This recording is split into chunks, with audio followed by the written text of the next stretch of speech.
Wait, is this who we think it is? Mirabelle, the most intelligent girl in university? Now a common construction worker? Tasha, one of the three city's slay queens, said with a smile.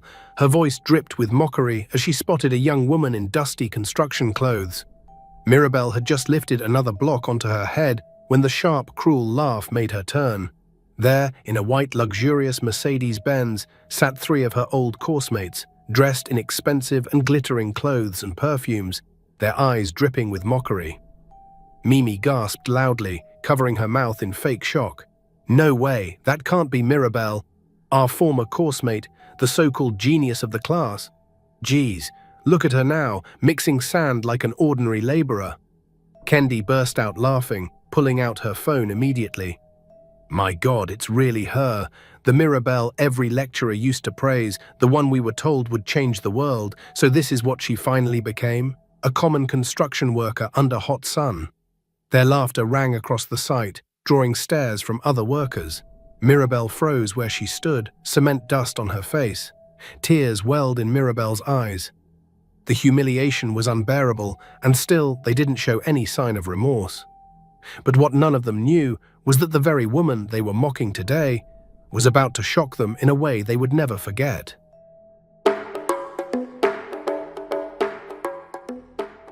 In the buzzing city of Lagos, where three young women, famous in their own way, were known by everyone as the Millionaire slay queens. Their names were Tasha, Mimi, and Kendi. Tasha was tall, with a skin that glowed like she had just stepped out of a beauty magazine. Her Instagram page was filled with pictures of her posing beside expensive cars, sipping cocktails in Dubai, and attending exclusive parties where only the rich were invited. Mimi was the loud one. Every time she stepped into a room, her laughter filled the air, and her long nails clicked against her phone as she posted updates online. She bragged about owning the latest phones and gadgets. She loved to boast about her designer bags, shoes, and wigs, and she was never shy to remind people that she only wore limited edition. Kendi, the third, was the most cunning and sneaky. She had a sharp tongue and eyes that noticed everything. People said she had the ability to destroy someone's confidence with just a single comment. Her face was always twisted in disgust and pride. She lived in a high-rise apartment and drove an expensive Mercedes-Benz, but her greatest pride was the number of followers she had on social media. Together, these three were inseparable. Wherever one went, the other two followed, their perfumes always filling the air before their heels touched the floor. They were admired by many, feared by some, and envied by almost every young girl in their community. But not everyone admired them. Some remembered how they had been in the university just a few years earlier, ordinary students with nothing special. How they rose to fame still remains a mystery. Back then, there was another girl who studied with them. Her name was Mirabelle. Mirabelle was the opposite of the slay queens. She was quiet, often found in the library with her books. She was never interested in flashy clothes or expensive hair. Her dream was different. She wanted to become an engineer, someone who built things that lasted, not just things that glittered for the moment. But after graduation, life turned out differently for all of them. The three slay queens found their way into quick riches. No one knew exactly how they made their money, but they always had more than enough to flaunt. Expensive cars, vacations abroad, fine dining, designer brands, these things became their daily life. Mirabelle, on the other hand, was nowhere near that lifestyle. After struggling to find a job in engineering, she had searched for openings and attended interviews, but all she got was rejection. She ended up working at a construction site. Yes, she carried cement on her head, mixed sand, and wore a yellow helmet that was often covered in dust. She worked long hours under the hot sun. Her hands became rough, her skin darkened, but her eyes still bright with determination. One Friday afternoon, fate brought them together. Tasha, Mimi, and Kendi were driving back from a spa in Lekki when they decided to take a detour through a new estate that was being developed. The site was busy with workers pushing wheelbarrows and carrying blocks. The air was filled with dust, and the sound of hammers echoed from every corner. Then suddenly, Tasha slowed her car and whispered, "Wait, is that not Mirabelle?" The other two leaned forward. There, in the middle of the dusty site, was Mirabelle, her blue overalls stained with cement, carrying a heavy block on her head. Sweat dripped down her forehead and her boots sank slightly into the muddy ground. For a moment, there was silence in the car. Then Mimi burst out laughing. "Ah, see our coursemate, the engineer of poverty. So this is what she has become?" She laughed mockingly. Kendi immediately brought out her phone. "I must record this. People need to see how our Madam First-Class graduate is now a hustling block carrier." Before Mirabelle could even notice them, the three slay queens stepped out of their car. Their heels clicked against the ground as workers stopped to stare. It was not every day that women dressed in expensive silk gowns and carrying designer handbags walked into a construction site. "Mirabelle," Tasha called out, her voice filled with mockery. "Long time no see, so this is where you are hiding, carrying blocks?" Mirabelle froze. The cement block on her head suddenly felt heavier, but she did not reply. She simply placed it down carefully and wiped her forehead with the back of her hand. Mimi was already recording too, her phone aimed directly at Mirabelle. "Smile for the camera, construction queen. And imagine, after 4 years in school, this is where you ended up. Such a shame." Some workers laughed quietly, while others looked away in pity. Mirabelle bowed her head and kept her silence. But Kendi was not done. She stepped closer, her perfume smelled strong in the dusty air. "Tell me, Mirabelle, do they pay you in blocks or cement? Or are you just doing free labor here?" she mocked. The slay queens burst into laughter. Even some passers-by stopped to watch, shaking their heads in pity. This moment, memories came rushing inside Mirabelle. "Wait, Tasha," she called in a low voice.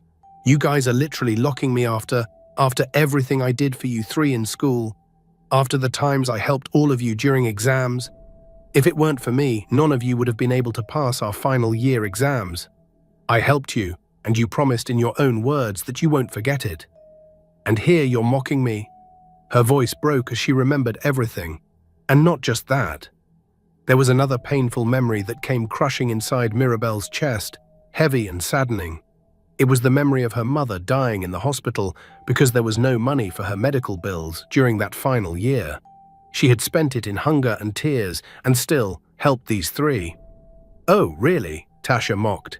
"And you were foolish enough to believe us? Honestly, she's too dumb. How could you even think that we, girls of classy, will look towards your direction just because you stupidly helped us during exams? Babe, shoes have size, and you, even in the dream, you can't fit into ours," Mimi added. Mirabelle felt her cheeks burn. She couldn't believe the words that were coming out of their mouths. She felt tears well in her eyes, but she quickly blinked, struggling to push them back, refusing to give them the satisfaction of seeing her cry. She lifted the block and placed it on her head and began to walk away. "Wait, don't go," Mimi shouted. "At least let us help our beloved friend. Or should we call you Cement Princess?" The three laughed so hard that their voices echoed through the site. By the time Mirabelle reached the far end of the site, her heart was heavy and her eyes filled with tears. Not because of their words alone, but because she knew they had recorded her humiliation. And in less than an hour, her fear became reality. The video was posted online. Within minutes, it spread across Instagram, Facebook, and WhatsApp groups. The caption read, "From graduate to cement girl, see what life did to our coursemate." The comments poured in. "Oh my goodness, this life isn't fair. She should have joined them and slayed instead of suffering like this. It's not about being brilliant or graduating with first class. Take a look at how she ended. Hustle is hustle, but this one brings me to tears." Mirabelle read some of the comments late that night, lying on her thin mattress in the small room she rented. Her eyes filled with tears, but she bit her lips to keep from sobbing aloud. She remembered her mother's words, "My daughter, never be ashamed of honest work. Shame belongs to those who live fake lives, but God will crown the efforts and hard work of an honest person." So she closed her eyes, took a deep breath, and whispered to herself, "This is not the end of my story. Let them laugh. One day I will answer," but at that moment, she had no idea how close that one day really was. For now, it seemed far and even uncertain. The days after the video went viral were not easy for Mirabelle. Everywhere she went, people whispered. Some pitied her, some laughed, and others simply stared as though she was carrying a curse. At the construction site, some workers began to call her Cement Queen instead of her real name. Yet Mirabelle did not give up. Every morning, before the sun rose, she tied her hair neatly, put on her faded overalls, and marched to the site with quiet determination. Every bag she lifted, every block she touched, was teaching her something. She watched how foundations were dug, how walls were raised, how roofing was done. She listened closely when engineers explained designs to contractors, and at night, when other workers slept, she would open her small notebook and write down what she had observed that day. Her fellow site laborers laughed at her. "So you want to be an engineer with biro and dirty notes? Better face reality, Mirabelle. This dream will not feed you and will take you nowhere." It was always a painful and heartbreaking experience for her, but she would only smile faintly and say, "One day these notes will build me something greater than food." Meanwhile, the three slay queens continued to live fake lives and rise in fame. Tasha bought a brand new Range Rover and posted pictures with the caption, "Hard work pays when you hustle smart, not hard." Mimi hosted a lavish birthday party at a popular club in Victoria Island, where champagne flowed like water and dollar bills were sprayed in the air. Kendi, as usual, dominated social media with her sharp tongue. She even used Mirabelle's video as part of her comedy skits online. "Ladies, don't end up like this. 4 years in university just to carry blocks? God forbid," she'll caption. The video gathered thousands of likes and laughing emojis, but beneath their glittering lives, cracks were beginning to appear. It was as if karma heard Mirabelle's cries and the humiliation, repaying her good for them with shame and mockery. It started in an unexpected way.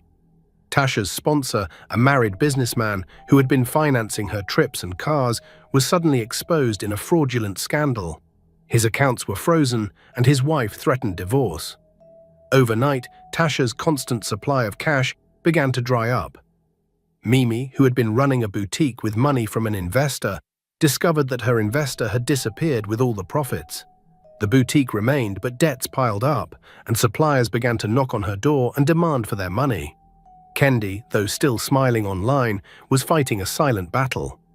The rent for her high-rise apartment was overdue, and her landlord had given her a warning and a payment deadline, or she evicts his property. But none of them would admit weakness. Instead, they continued to mock Mirabelle just to distract themselves from their own troubles. One Sunday afternoon, the three slay queens drove past the construction site again. There she is," Mimi pointed, laughing.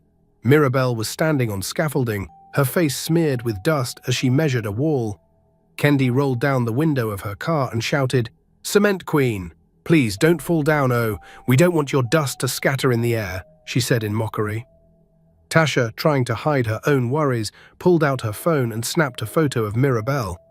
Within minutes, it was on Instagram with the caption, "Guys, don't make this kind of mistake. Hard work is good, but smart work is better. Some of us slay, others slave." The post went viral again, and once more Mirabelle became the joke of the week. But something strange was happening that nobody noticed. Each time the slay queens mocked her, Mirabelle's determination only grew stronger. She spent more time learning, asking questions, and studying. She even began to stay after hours, drawing designs on the ground with chalk and asking the site engineer for corrections. One evening, the site manager called her aside. "Mirabelle," he said, "you're really a strong young woman. I've seen the way you work so hard, even when you're being humiliated. Most people of your gender will never want to do what you're doing right now. But why don't you go look for a job? Maybe that would do you good." Mirabelle smiled faintly. "Because this is more valuable for me, sir. I know I might be suffering, but I am learning. I may not be paid much now, but one day I will use this knowledge." The manager looked at her closely, then smiled. "Then keep it up," he said. "Life never forgets those who wake up every day with strong determination. And I believe in you too," he said as he patted her gently on the back and walked away. That night, she stayed awake long after everyone slept. Staring at her notes, her heart raced. She thought about everything, how she had suffered in school and how she's suffering now, her mother's painful death, and now the humiliation she's being through. The thoughts shattered her and she cried silently into her pillow, but she told herself she must keep going. No matter what. As months passed, whispers began to spread across Lagos about a massive new real estate project. Rumor had it that the project would be worth billions, involving the construction of estates, malls, and luxury apartments. Nobody knew who the mastermind behind it was, but everyone was talking. Both politicians, businessmen, and even celebrities wanted a chance to invest. The Slay Queens heard about it too, and became overly interested. "This is it," Tasha said that evening as they sat in her living room. "If we get into this deal, our future is secure. No more relying on men, no more stress. We will not just tush, we will slay in money." Mimi rolled her hands in the air. "Yes, imagine us owning estates. People will bow when they hear our names." Kendi, ever sharp, said, "But we need to find out who is behind it. That way, we can get close and make sure we are part of the inner circle." They agreed, and from that day, their obsession shifted from mocking Mirabelle to chasing the mysterious investor. But fate has a way of arranging events. One evening, as they scrolled through Instagram, they saw something unusual. A blurry photo of a woman in a suit standing beside foreign men in front of construction blueprints. The caption read, "Future is here. Watch out for the biggest project in Lagos." The Slay Queens zoomed in, but the woman's face was turned slightly away. "She looks familiar," Mimi muttered. "No," Tasha said quickly, "it can't be. Let's just wait for the unveiling." But deep inside, something about the woman's figure made their hearts uneasy. Meanwhile, Mirabelle was working harder than ever, but in secret. During the day, she still carried cement and wore dusty boots, but in the evenings and inside her house, she was learning the language of business, signing documents, and slowly building a network in her own small ways. To the world, she was still the cement queen. But in the shadows, she was becoming something else entirely. The day of the unveiling finally arrived. The city was buzzing with excitement. Billboards across Lagos displayed the announcement. Unveiling of Lagos Rising, the future of real estate. Politicians, businessmen, celebrities, and socialites all received invitations. The event was to take place at Echo Convention Center, one of the grandest halls in the city. The three Slay Queens, Tasha, Mimi, and Kendi, were not invited directly, but they knew how to find their way in. With their connections and charms, they managed to secure VIP seats. That evening, they arrived dressed like royalty. As they walked into the hall, heads turned, cameras flashed, they smiled, soaking in the attention, convinced that tonight would change their lives forever. The hall was filled with those that matter in the city. Tables were arranged with fine wine, the stage decorated with screens and lights. Soon, the master of ceremony stepped onto the stage, and his voice boomed across the hall. "Ladies and gentlemen," he announced, "tonight is really a night that history will be made. Welcome to the unveiling of Lagos Rising, the largest real estate project this city has ever seen. Tonight you will meet the visionary behind this empire, a leader, a builder, a symbol of resilience and innovation." The crowd applauded. The Slay Queens leaned forward, their eyes glittering with expectation. The MC continued, "Please, rise to your feet and welcome the CEO and founder of Rising Estates." The lights dimmed, music filled the hall, a spotlight turned toward the stage entrance. And then, the crowd gasped, as a young, vibrant lady walked in. And it was Mirabelle, not in dusty overalls, not with cement on her face, but in a sleek black and gold suit that fitted her perfectly, her hair neatly styled, her steps confident, her presence commanding. The hall erupted in gasps, some clapped in disbelief, others whispered loudly. Phones came out, cameras zoomed in. Everyone wanted to capture the moment, but none were more shocked than Tasha, Mimi, and Kendi. Their mouths hung open. Their eyes widened. For a few seconds, they could not breathe. It can't be her," Mimi stammered. Her usual arrogant voice dropped to a whisper. Tasha shook her head, her face pale. "No, it's impossible." Kendi's hands trembled as her glass slipped and shattered on the floor. But it was true, the same Mirabelle they mocked, the one they called Cement Queen, was now standing before the entire city as the mastermind behind a multi-billion project. Mirabelle took the microphone. She spoke calmly. "Good evening, ladies and gentlemen." Her voice was firm now. Tonight is not just about unveiling a project. It is about unveiling a dream. Years ago, I was mocked for carrying cement, for working under the sun, for refusing to take shortcuts. But every block and cement I carried taught me something. Every block I lifted became part of my foundation. And today, that foundation has become an empire. The hall roared with applause. Cameras flashed as Mirabelle's photo was displayed on the giant screens. Behind her were images of the estates, malls, and luxury apartments she had designed with her team. She continued, "True wealth is not built on vanity or deceit. It is built on patience, hard work, and vision. And to every young person watching tonight, never be ashamed of humble beginnings. They are the bricks that build great futures." Tears filled some eyes in the audience, but the Slay Queens could not move. It felt as if the ground had been pulled from under them. After the speech, investors rushed forward to congratulate Mirabelle. Politicians shook her hand, celebrities begged for photos, journalists surrounded her with microphones. And then, almost timidly, the Slay Queens approached, dragging themselves forward. Tasha's voice trembled now as she spoke. "Mirabelle, long time," she said, her voice shaking. We didn't know it was you." "Yes," Mimi added quickly. "Please, forgive us. We didn't mean the things we said. We were just joking." The almighty Kendi forced a smile. "You've done well, Mirabelle. Really well. Maybe we can talk about partnering, right? We can help promote your brand online." Mirabelle looked at them for a long moment. Then she smiled politely. "I appreciate your words. But no, my empire is built on truth and hard work. I cannot partner with those who mocked the very foundation it stands on." Her words were firm, but not harsh. She did not insult them. She simply walked away, leaving them standing like statues. And karma? It definitely did not wait long. Within weeks, the cracks in their lives became open wounds. Tasha's Range Rover was repossessed when she failed to pay outstanding debts. The businessman who once funded her lifestyle was jailed, and her name was dragged into the scandal. Mimi's boutique shut down after her debts piled beyond control. Creditors chased her, and she had to sell most of her jewelry to survive. Kendi's landlord threw her out of her high-rise apartment. Her social media followers began to drop when people discovered she had been living a fake life. The same internet that once laughed with them now laughed at them. Memes spread, this time with captions like, "From Slay Queen to Stray Queen." And while their world crumbled, Mirabelle's empire only grew stronger. Rising estates became the pride of Lagos, and her story inspired thousands of young Nigerians who were tired of shortcuts and fake wealth.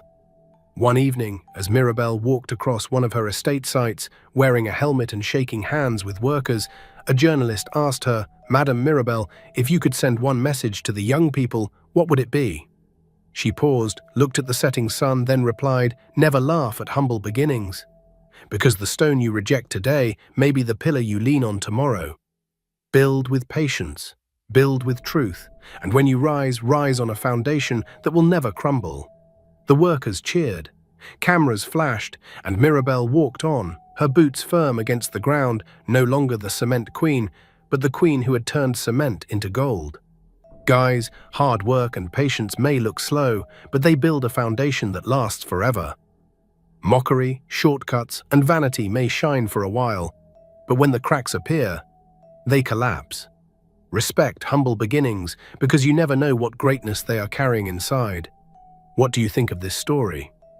If you were Mirabelle, would you have partnered with the people who mocked and humiliated you after helping them? Or did she do well by making them taste the moral about their own actions? Have you also had this type of humiliating and ungrateful experience from your classmates or those you once helped? Tell me, how did you handle it? I'm reading everyone's story. And if you enjoyed this story, don't forget to like, share, and subscribe to Roots of the African Tales, because more powerful stories are coming your way.